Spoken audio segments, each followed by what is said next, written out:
All right, good morning, everyone out there. We wanted to take a little break from our serious exploration of the Bible and wanted to touch on a little bit lighter subject on why do people believe what they believe, where their beliefs come from, why they think they believe those things. And really just have a little interesting, fun conversation with my brother and I, and y'all can tag along for the journey. So I am a firm believer on what most people believe religiously is really just passed down from their parents or a product of where they were raised. For instance, we live in the South, so it's primarily Southern Baptist, Southern Christian area. But if we were raised in the Middle East, we would be Muslim and we would think and believe that. If we were raised more in India, we would have an Indian belief, whether it be Buddhism or anything else. But it's really just where we were raised, where we were brought up, what we were taught to believe from our parents. Because I don't think many people really go past most of their comfort zones and even explore other religions. That's what they were born with, that's what they were comfortable with, and that's what they've fallen into. What say you, Mr. Schmidt? Well, I'm in complete alignment with your thoughts on that because most people, as we've alluded to and even stated in some previous videos, people believe what their mama and daddy told them to believe in most cases. It is the rare circumstance that someone says, okay, Dad, you want me to believe, let's just call it being Baptist. Okay, I'm not supposed to dance. I'm not supposed to do whatever because you told me that. And they'll take that for the rest of their life. They never really examine it. They do not think for themselves. They let other people think for them. Just in the case of propaganda around the world, including the propaganda here, they don't realize that their thoughts are not their own. And then they become identified personally with their ego of, I believe this, and because I believe it, it's either right or I believe it so strongly that if you question it, not in an adversarial standpoint, but if you just question it and want to dig deeper into why you believe it, what is the fundamental basis of this belief, whatever it is, that people get offended because it's a direct assault on their perceived intelligence and their whole structure as a human. I would say it goes farther than that. It goes to a whole everything in society of where you're born and raised. Because if you wanted to have a different belief, say everybody that is around you, you all go to the same church on Sunday, so you're tied into that group too. And I mean, around here, how many Muslim mosques do you see? How many Jewish temples do you see? It's all a whole bunch of Christian churches. So you don't even have that outlet. If you want to believe something, it's a struggle. So it's much easier just to go along with the flow because all your friends are tied into that. Your whole identity is. Sure, it's a societal structure. So then you have your peer pressure groups that, now you can see that, and perfect example is you reflect back onto high school. You had massive sections of the youth population that would like to go to, in my case, it was a church in Bossier, big, huge Six Flags Over Jesus church that people looked at you and judged you based on whether or not you went to certain places, whether or not you subscribed to certain beliefs. You would be considered an outcast. Maybe not so much just ostracized, but you were not considered a part of their inner clique if you did not subscribe to their beliefs. And they did not even know why they subscribed to their own beliefs. Yeah, like you just said there, a lot of people just want to fit in with what's either cool or popular, or maybe they even went because there was a girl at that church that they thought they liked. Well, for sure. It's interesting that if you, as a child or an adolescent or in your early 20s, because this happened to me, you start to question why you're taught these things. And when you ask what is the most people would consider an authoritarian figure, your parents, the pastor, the preacher, whatever, bishops. And you start to question, well, they start to get uncomfortable really fast. And you believe you need to have faith, son. Well, I think that goes back to our exploration of the Bible and our own journey. I mean, there's a lot of things we thought we knew because we thought we'd grown up with some of these stories, and they're either lacking or completely different, or what the pastors or your parents have taught you has been picked and taken completely out of context, so nobody even knows what they believe when they think they do believe in something. Yeah, a great example was, I think it was a week or two ago, I was watching this preacher on a Sunday morning show, and he was just, how they talk in the language of a preacher. They have the rhythm going, and it's like a good song. It stimulates your senses. And he was taking parts of the Torah totally out of context, like we've discussed before, and they piecemeal that in such a way. He made a very positive message, and if I didn't know better, I'd say, man, this guy is really good. I feel really positive and great listening to this fella. But when does it become wrong in that if what you are believing to feel good is a total misrepresentation and a lie? That goes on to a whole different subject, but the point is, people will believe it. It made them feel good. They were entertained. Entertain me. Yeah. Well, an easy lie to swallow is better than a hard truth. For sure. And no one wants to examine their beliefs, because what happens if you start to examine it? And I think a big thing with that is fear. People don't want that big aha moment. We go, oh, well, I've been believing in something that is fundamentally flawed, and a whole lot of, like, the whole slab is broken and cracked, and weeds are growing. You got a tree growing out of it. It's just, you go, oh, that can't be right. I don't want to do that. I don't want to explore anything about my personality or my belief system, because it calls into question the entirety of my being. Yeah, it truly does. And then you get a little step farther down that road, and you want to talk to those people that are in your group that you've grown up with, and you find out that the whole system is flawed because you thought you believed in something that wasn't there. And then you come into another dilemma of who do you talk to, because no one wants to hear those things. No one wants to hear that their belief system is fundamentally flawed. If it is fundamentally flawed, I mean, you might think it's perfect and read the Torah and think it's a great book. There's people out there. I mean, but what if you disagree with that? Well, there are a lot of people that think that the Torah is fantastic. And that's scary. That's a scary proposition, that you are so locked into a mental construct that you can read, where a perfect example is the Torah, where you can read Jehovah himself saying, stab everyone, including the pregnant women, and kill the baby and the mother. Kill the person that is gathering wood on a Sabbath. They did the fire wrong. They need to die. Yeah, I mean, people read that and go, oh, well, they should have really just obeyed Jehovah, and they wouldn't have had these problems. Well, what about the times where people believe in some of these things? Because I've had conversations with several people that claim to be true believers in the Word, whether it be the Old Testament or the New Testament, and you start bringing some of these things up, like, all right, you're supposed to follow these dietary restrictions. No, well, I don't care about that. But that's part of your fundamental belief system. How can you say this applies to me and this doesn't? Like, one thing that always gets brought up is premarital sex. And so far, I've not found anything remotely relating to that being a bad thing. We've seen it in our search in the Bible so far, it being a pretty positive thing, because you just go have sex with them and then now they're your wife or one of your wives. So that's not, so far in our biblical studies, even an issue.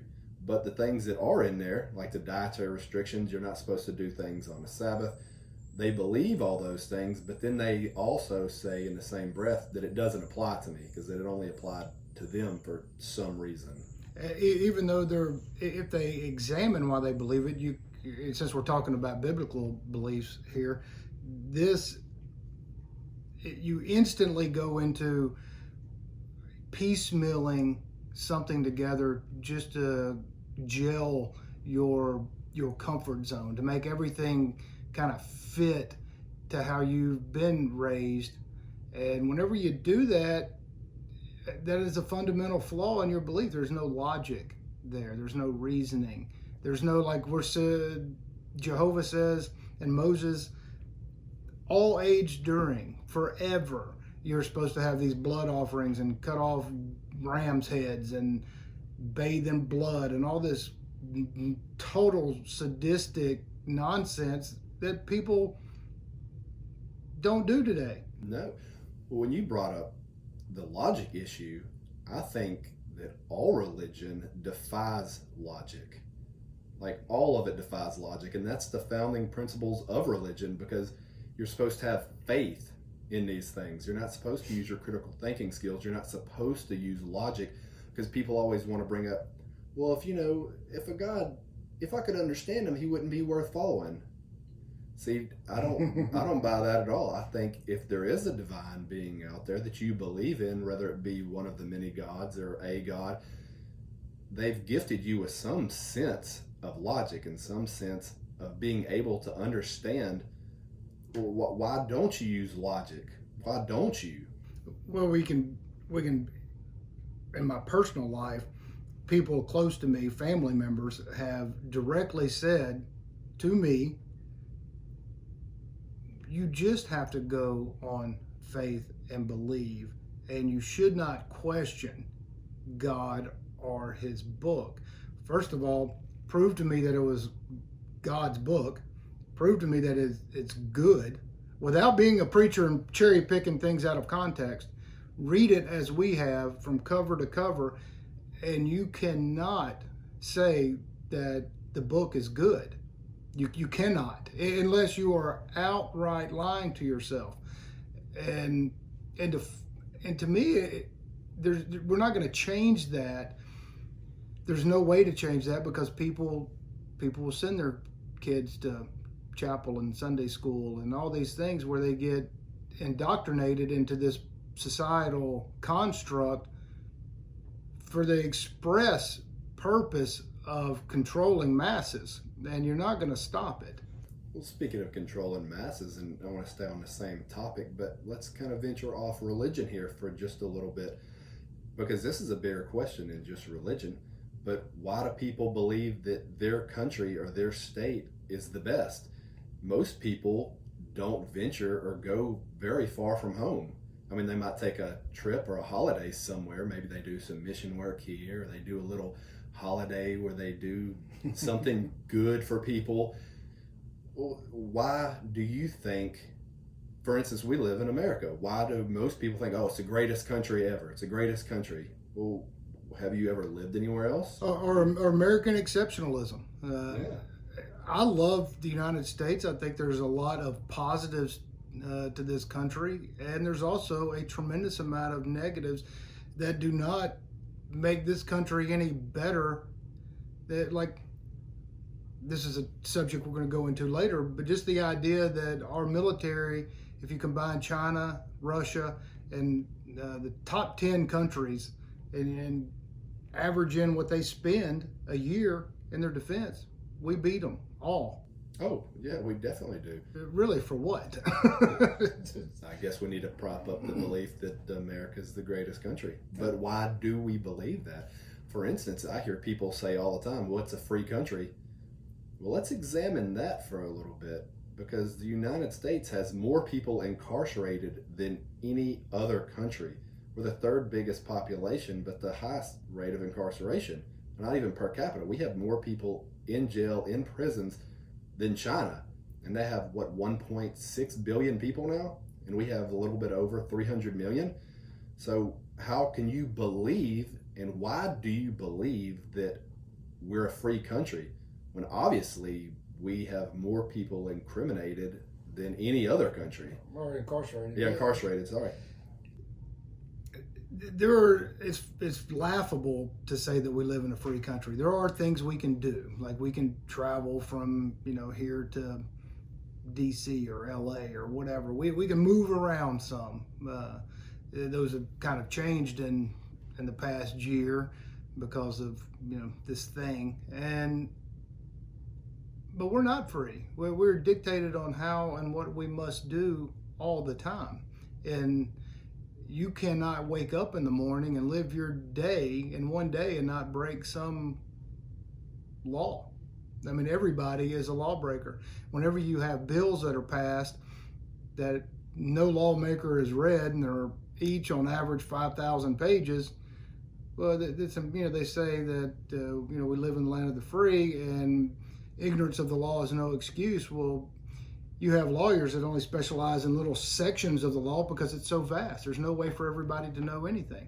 You have the Bill of Rights that's written down on a sheet of paper, and now that has evolved into tens of thousands of pages every single year of new rules that you have to abide by, and most people don't even know of them. It's to say that we're great is sad. Just like the Bible is great. That's a sad thought for me because you haven't examined it. You don't know what you're talking about. No. So again, we've come to the conclusion that why does anybody believe in what they believe? Because somebody told them, mostly an authoritarian figure, told them that this religion is good, or this religion is superior, or this country is good and this country is superior, or these ideas are superior. But why? It's kind of good that goes into your societal construct of why, going to church. You want to go to church because everyone else is going, because you might have a girl you like, you want to go, you want to do whatever. Same way when you go sit in the mob psychology of any arena and everyone starts chanting whatever country they live in, whether it's USA or Mexico or whatever. They're all chanting for their country, but why?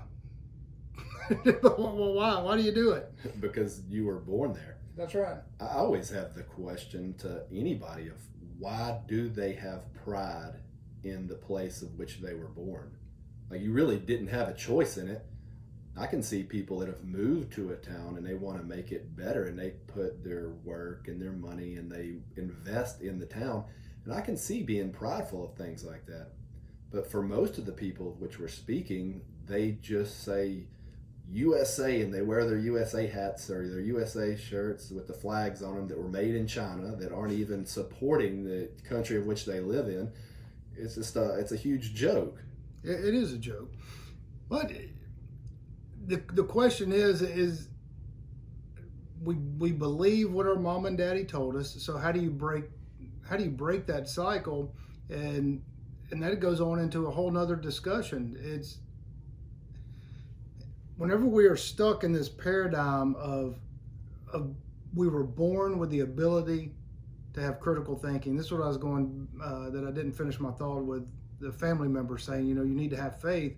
And I said, well, you believe that God created us and gave us the power to think. He gave us the power to learn, to reason, to try to understand our circumstance.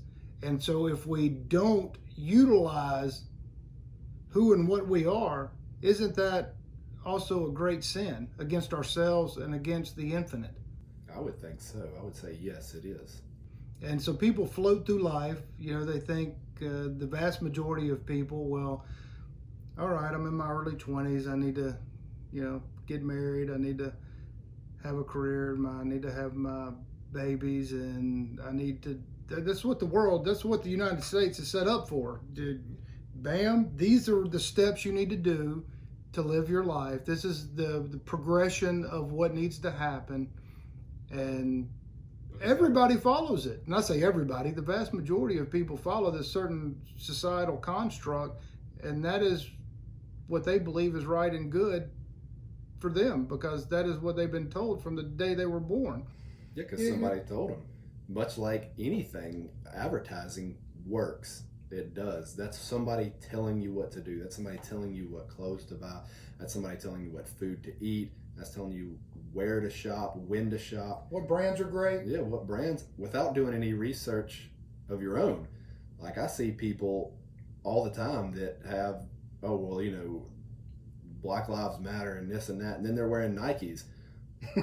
I mean, so you're saying American slavery was bad, but paying somebody $1.25 a day to work in a sweatshop, okay.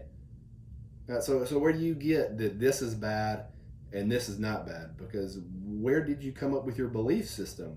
They don't have a belief system, and you can just go to the whole scenario of most of the electronics that we use are built in these massive mega factories in China, including shoes made all over Asia, Nike being the biggest one, where you can have their actual proof of video. This is not some sort of weird conspiracy theory. You have suicide nets hanging outside of the factory buildings because it was a problem, people jumping out to kill themselves from every manufacturer you can really think of. That it's just insane. And so why do you believe that this one product is great? And maybe it is great. Like I enjoy the efficiency and use of, like, Apple, for instance. They have a great product, but does the ends justify the means? We're in a societal construct where you can't do certain things without technology. You have to have it. Like right now, we have to use different things that we disagree with. Like we are forced into it because we're attempting to grow our followers and our base here to grasp some understanding of life in a meaningful way. But we are forced to use certain things that we know were basically slavery. Yeah. And if you use it, you are paying and promoting, just like wearing Nike shoes. Yeah, you're contributing to the forced labor of another human sentient being. Yeah, you're destroying actively, an active participant in destroying the lives of other people, not making them better. That's just a fact. Yeah. And so we don't have those discussions. No, because an ad campaign a long time ago said just do it. And they put a check mark and you were told to believe that was a good product. And then you have all these other PR people that come out, again, these authoritarian figures, that when a problem like slavery does arise, well, they say, oh, well, we'll donate, $100 million to XYZ. And that makes it all better. And then it goes out of the news cycle and people forget it. I think another reason people believe what they believe is they have a short memory and they think, oh, well, that's past. They've evolved and they've changed. They're doing better now. So it's okay for me to support them. I believe that they're a good company and they just messed up. Well, for sure. They have great PR. And PR, just like Edward Bernays, he created the whole notion of having bacon and eggs for breakfast and said, I'll sell it. I'll make this. Everybody's going to want that for breakfast. I'll prove it to you. Which is funny because it was really kind of a bet. He's like, I bet I can make everybody do this. And now you do, and you believe that that's a breakfast food because... And there's just countless studies from high-level government agencies to private institutions that people don't know why they believe. They don't. Nike has a great running shoe. I own some Nikes, and I despise them. I hate that I'm forced to use a product that I like the product, but I hate the means in which the product was created. It is a problem, and it's a problem. If you believe in certain things, like we both have people close to us that think, I just Jesus Bible bangers, and they don't know why they are. Oh, this is you tell them, well, if you believe that each human has this inherent quality and the ability to do and be more with themselves and to have love in their hearts, but at the same time, everything that you do promotes exactly the opposite. That's why you can't have these discussions. No. Because it assaults what they believe about everything.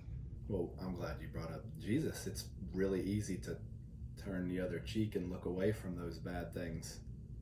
Oh, it's a lot easier to turn your head than to actually face it and make a conscious decision and choices on try to, we're forced to do the lesser of evils. In most cases, yes, we are forced to. From your political choices to your products you buy to everything in life, we're forced to do a series of lesser evils. And what's sad is that we can't use our critical minds and having discussions with other people because the vast majority of people get really offended really fast. And I think it's because they don't have a good firm foundation of what they believe. Again, somebody told them, and it's like building your entire life on a single pillar. Let's just take that story of Samson. That temple was built on two main pillars. You push them over and the whole thing crumbles. Well, you start talking to people about their beliefs and why it may or may not be correct without even giving it any harsh comeback. Just, all right, you believe this. Well, why don't you also follow this? You start shaking those pillars and that whole thing starts to crumble, and it's a lot easier to get defensive. Say, hey, stop shaking that pillar. No, you better have faith. Yeah. Don't shake my pillar. Just, I want you to also agree and say that my temple, my building's real pretty over here. Don't check the insides. Don't give me a foundation on it. Don't test that. And I think it goes just to fear. People don't want to know who they are. They like to think that they do, and they like to think that they have some understanding about who and what they are and the things that they do and buy and want, but you don't. You have no clue. Almost nobody does. And I'm guilty of it in a lot of respects too, because then I'll forget about things too. And I'm like, oh crap! I just supported that company when I knew I'm a firm believer in the Second Amendment, and there's some certain companies that have come out saying that they are anti-Second Amendment. Well, I decided, I'm not going to support y'all with my dollars, and then sometimes I'll forget and go to whatever restaurant that I know that their massive chain has done this or that, and I'm like, oh, I hate that I forgot that. It's hard. But in saying that, people have a buying. It seems to me that we have constantly since the 50s, and especially accelerated over the past 2 decades, created on purpose a smaller and smaller attention span for the population. Everybody needs a few minutes, if that, of some sort of instant stimulation. And TikTok videos, perfect example. All these little, picking up your phone to scroll feeds. You can't walk anywhere ever and not see people glued to their phone. It's an absurdity. And to have people, like, especially if you're at dinner, and this just drives me out of my mind. I'm thinking, you have a group of people, you can look around any restaurant, and a vast majority of them aren't even talking to each other. They're not having a conversation. They're either looking at their phone or showing each other goofy little videos that have no meaning to anything in life. No. Like none. Like not even talking about simple stuff in your brother's life or... And why do people believe that that's a good pastime? That's a terribly evil pastime. It's horrible. I mean, there's been several studies that show, especially TikTok, since you brought it up, you might as well do cocaine for your brain instead of doing TikTok. Cocaine is less damaging than TikTok. The dopamine that you hit from those little videos and you keep scrolling and scrolling, you're attacking your brain, and it's really, really bad for your brain. Like, it's terrible for you. And that is, it seems to be by design that we would allow this kind of thing to happen, because the powers that be don't want people to have a long attention span. They don't want people to sit and have a in-depth, long conversation really about anything, because if you start to explore yourself, well, then you start to question everything. So you need entertainment. You need the big arenas. You need to only pay attention to sports figures. You only need to know about celebrities. You only need to do this because we don't want you to focus on you and why you think the way you do. We can't have that, because then we have a population that can think for themselves and realize they just need themselves and other people that can think and do. Outside of that, if that were to change, the whole societal structure collapses. You don't need big government. You don't need anything. No big government, no big churches, tech, no big military, no anything. You have people that can come together and reasonably interact with each other in a way that you don't need anybody else. Well, where does that belief system fall off? Where did we lose that? Where did we lose the belief that we need that? Or come to the belief that we need that? I mean, well, we're studying the Old Testament. The Old Testament's a perfect example of you create the propaganda to control the masses. You create it. You're going to learn this, or you're going to follow these sets of rules, and you're going to give your sacrifices to the priest. And in our case, it's not only priests, but it's also the government. We're going to force you to do it, whether you like it or not. And then we're going to keep making it and keep forcing you and keep propagandizing you, so that as we are turning you into a slave, and we're going to tell you it's good. Yeah, we're going to tell you it's good, and you're going to go in arenas and you're going to chant your country. Go USA, go Mexico, go Sweden, go whatever it is where you happen to be.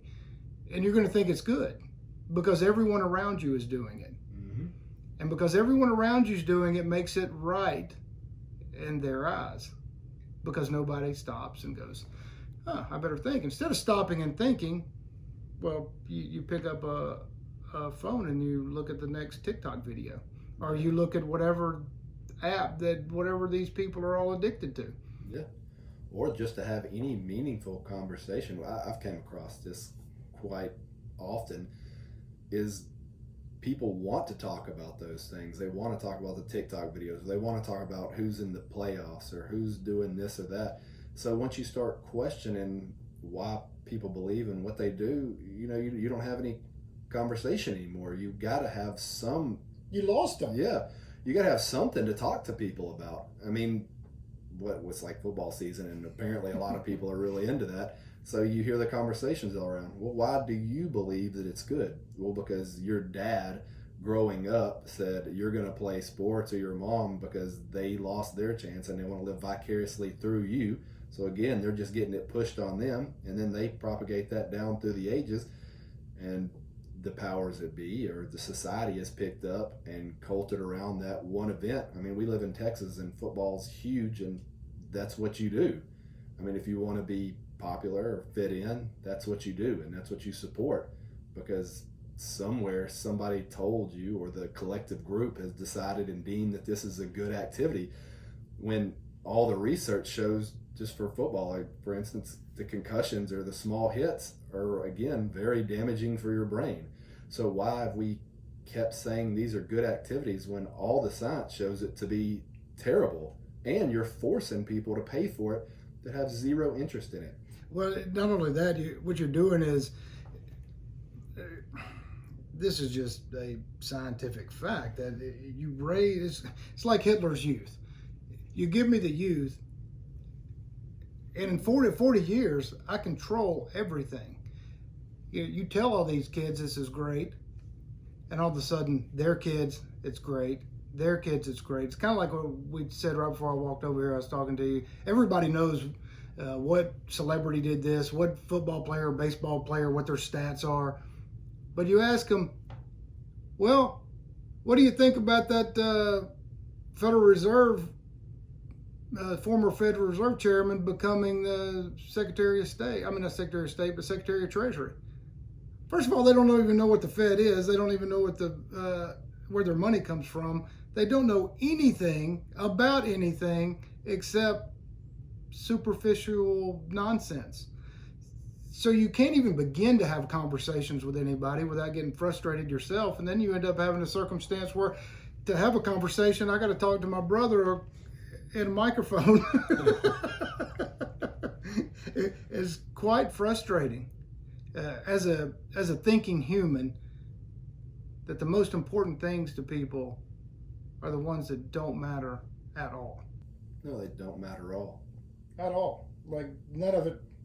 Although I'm glad you said something about Hitler's youth, because I always see and this drives me crazy, because why do we believe what we believe? Well, because somebody told us to. Hitler's youth, you can see them all doing the Heil Hitler, and then you see kids putting their hand over their heart, and they don't know what it means. They're doing it because, well, where do you think they got that from? Well, it was from Hitler. The word kindergarten is German. German. Yeah, it's German. It's German. So you think all that, well, we're saying, oh, well, Hitler's youth, and this doesn't come out as this societal construct. Yeah, it does. Well, it goes to the whole same that people don't know why they believe anything, and most people don't know that. Well, somebody in power told them what to believe. Right. Just Well, like put your hand over your heart. Or the educational structure of the United States. Well, that was brought over directly after World War II. We brought all of those people from Germany to the United States for the express purpose of changing the whole society and how it is structured, to make them believe certain things and act certain ways to protect the power structure. And well, you can't have that conversation with anybody because they don't even know what you're talking about. They would never even know, what's his name? Brahm, whatever, the Hitler's top scientist guy. Well, he was the head of NASA. Yeah. I mean, it's just like, come on, people. But you ask them, what was Mickey Mantle's, whatever, Babe Ruth or whatever the star is. They know that. That's important. You can have a conversation with that. But anything that is significant, that it directly affects how you live and why you think, there's none of that. There's no discussion about, like, David Ogilvy, one of the great masterminds of marketing, or Edward Bernays, and all these guys. They would sit around and wrote books about it and talk about it extensively. It's easy to make the masses do what you want. Yeah. It's easy. And they proved it time and time and time and time again. Well, as long as you have a little bit of power, I think most people want to be told what to do. They don't want those hard decisions thrown into their lives. It's so much easier for somebody to say, well, this is what you're supposed to do, so you do that. Because they don't want to make the hard choices. They don't want to look inside themselves to see, well, what do I really want to do? Why do I have this urge to do this when this is said to be wrong? Why don't we cultivate those actions instead of the actions of go throw that ball over there, child? Yeah.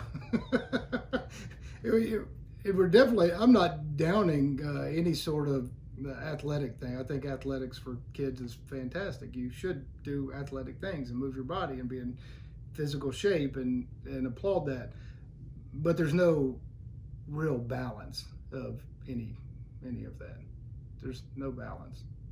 And plus, if you're talking about the school system and why they believe what they believe, well, there's no the sacredness of geometry and how geometry is in everything, every living being, and the sacred geometry of the world. Well, that's not taught in math class.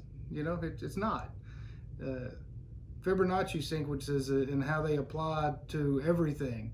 Yeah, that's not taught in school. You're taught to learn something, and what you learn is, I need to memorize these few things for this test, or I need to know how to work this equation, and then you forget that equation, you forget those dates because they're not explained of any importance. That's just what the American superstructure wants you to have some basic knowledge of that you really don't know and are not going to remember in the first place. Yeah, you're not going to remember past, 2-3 years after that class or that. At max. Yeah, anything. So why do we think that these things are important to learn? Why do we believe that this school system we even have set up is a viable source? Because especially look at the American school system, it's the worst school system in the developed world. Now, if it's not the worst, it might as well be. We're 29th in math, science, and 19th in reading among developed nations. You might as well put us at last. But while we're talking about the subject, we spend more on education than any other country. Well, of course, because you have to have administrators, you have to have big stadiums for schools, you have to steal from everyone else to provide nonsense. And we believe, or most people believe, that that's a good thing. Sure, they do, because mom and daddy told us that was a good thing to believe in. It's just like the vast majority of medical doctors, when they go through medical school, but they don't study nutrition. No, they do not study nutrition. And if they do, it's worse than nutrition. If they do study it, it was some sort of elective class that they took, one or two of them, and they know basically nothing. All they've been taught is pharmaceutical drugs. Okay, thanks. Thanks for that. So you have very intelligent people, very highly intelligent people, that only have just slivers of knowledge, and because the structure of what they were taught, I have the ambition, the desire. Some of them really want to help people. Some of them want the prestige. Some of them want all of it to go be a doctor, and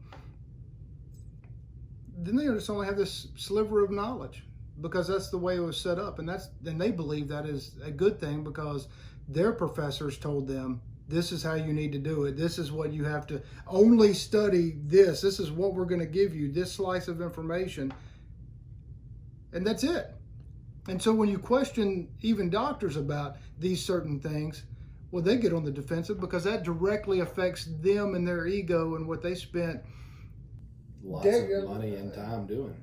Yeah. And so that directly assaults them personally in their mind and their hearts. They go, oh, no, I am Dr. So-and-so. I know because I was told by my professors, who was told by their professors, and who was told by the administrators that this is what I have to know and only this. And without having a more broad understanding. I mean, I applaud doctors that go beyond the traditional scope to learn on their own. I mean, there are many of them, and I applaud them and love them. Same with everyone in every industry, that you just don't subscribe to what your professor, what your parents, what anyone of authority has forced down. You have the insight and the understanding to realize that there is more to know. There's a bigger picture than this slice. That in order to be whole as a human, I need to explore. I need to feed the natural thirst of my mind so I can have a bigger picture and understanding of why it is that not only the world is the way it is, but why I am the way I am. So we can find higher levels of understanding, better ways to do things. Otherwise, you're just stuck in this trap that's never going to apparently stop. Well, there's some light at the end of this tunnel because we do have so much more access to information than ever before. If you do start to question what you believe and you think that you're only believing something because your parents told you this or this was told you, now there's a lot of outlets that you can go and find that information, and it's much easier to do. So there is that small group of people, the 5% of people that actively go out there and chase that information, and I would applaud them and hope that they get other people down that path, much like we're trying to do. I think you hit on something. We live in an age that is so full of promise that you can find any information that you want about any subject and all aspects of that subject, but 95+% of everyone uses that technology, that promise, to do nothing except waste and pollute their minds. Waste it away. Most people have dozens of games on their phone, and that's about all they do with their phone. You have a limited amount of time. Your life is very short. Whether you live to 50 or 150, it's short. So if you accumulated all the wasted time doing nonsense, you never spent any of those collective moments making yourself really better. Not having those little sparks of of thought that, hey, I wonder why I do think that. Hey, I wonder, I really like these shoes or this phone or this whatever. I really like Coke, or I really like whatever product. Then I should know what it is I'm putting into my body. I should know what it is I'm using on my body. I should know the effects of, everything. I should know what happens to the waves that are flowing through the air whenever I put the phone up to my ear. I should know what happens, people killing themselves making various products for us around the world. Nobody, I say nobody, most people don't even do that. Why would they? Because they don't even examine why they went to church in the first place, or any other thing. Speaking of what you just hit on there is, again, what we believe. Like right now in our country, we just had a new president, and there's a lot of people that are really happy, and there's a lot of people that are really mad, and they believe that their vote made a difference one way or another. Well, I challenge most people to think that, so if you live in America, or most countries, especially this one, is a capitalistic system, which means we do not vote every 4 years. We vote every single time we spend money. And if you care about such things, you can do a little research and investigate, like you said, the companies that don't like the Second Amendment. Well, you don't spend money there because they use your money because they don't have any money of their own. They have to get your money to do with what they need. They take your money to make more shoes, and then you buy the shoes, then they have more money.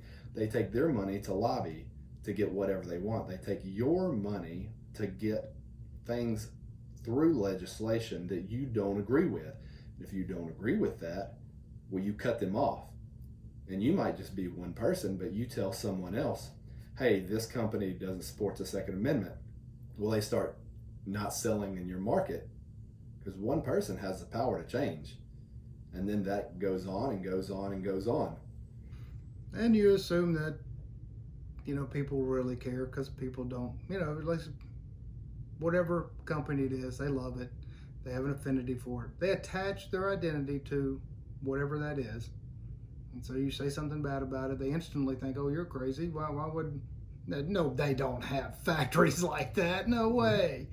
And, you can pull up a video, the nets around the buildings. I mean, they're everywhere. Or just some of the big companies' CEOs talking about things that you may not agree or disagree with. You can find those videos online. Yeah, they're everywhere. Yeah, everywhere. They're prolific. Yeah, I mean, most of those CEOs that disagree with you, they don't hide it. Well, they can't hide it because they know another large part of the population agrees with that. It's a strange set of circumstances that we live in a primarily world society, a worldwide construct of people not questioning anything. Now, you do have some questioning with some political matters, but that is a whole different thing because the political construct is to divide and conquer. So you want things that touch the hearts and minds of people to be polar opposite. You want to, if you're the power structure, to create that divide. You have to have that divide in order to sustain your power. You just have to. So politics is a little bit different than why you believe what you believe, but most people though in politics, they only vote the way they do because they grew up in a household that voted that way. That's right. Or they live in an area that votes that way. Or low-income people voting for Democrats. Well, the Democratic Party, back in the early 1900s, were primarily KKK. Robert Byrd, that senator, they just give him praise even to this day. Well, he was the whatever head of the KKK until finally he said, oh, that's probably bad, I should stop that. And then everybody just gives him a hall pass because he's a Democrat or he's in their belief system. And it's the same on the Republican side. They're both just the same coin. There's the same thing. You just tell people different lines of BS so you can create the divide. And then nobody even understands what's even happening. And then they get mad and they don't want to think about anything because, they believe this and they don't understand why it just goes on to a whole cycle of nonsense. By design. Very much by design. Yeah. So, we get to the point where people think what they think because ultimately, after you start to age, those beliefs are who you are. And so you don't question or change that. And that's why. That's why people are who they are. They have an emotional attachment to what they think is real. And that's it. Most people don't read. And if they do read, they read something that's a fluff piece. Yeah, to make them feel fluffy. And, it's a sad set of circumstances, but that is the way life is and the way it's structured and the way the power structure wants it to continue. So unless you have the ability to live outside of your comfort zone and examine things for what they are and have the intellectual curiosity and the mental stamina to force yourself, it's just like a muscle working out. I mean, if you are not actively trying to feed your mind and your soul, well, you can't do it. You got to strengthen it. You got to keep working at it. And then all of a sudden it becomes just fascinatingly interesting and fun and an intellectual problem that you want to try to cure. And until that paradigm starts to really happen, you're not going to see any fundamental changes anywhere. I think we got a real problem on that aspect because I think most people's mind, like a muscle, has developed atrophy from all the crap they put in it, from your social media feed to drinking Coke and all the other terrible, it's really crap. Yeah. I mean, we've atrophied our minds to a point where they barely work. No one does much critical thinking. No. And ask anyone to write a sentence or just to write. It's pretty pathetic. It really is. It's sad. But there is light at the end of the tunnel, hopefully. I think that we have through mass communication, I have noticed that there are a whole series of long-form discussions that are becoming more popular, that instead of these little tiny sound bites, these tiny entertainment blurbs that feed that dopamine in the brain, there are people that are larger numbers of people that are wanting the stimulus of intellectual conversation, and they don't mind sitting and spending the time to exercise that mind and that thought, just as we do right now. And so we thank all y'all for even joining us. Yeah.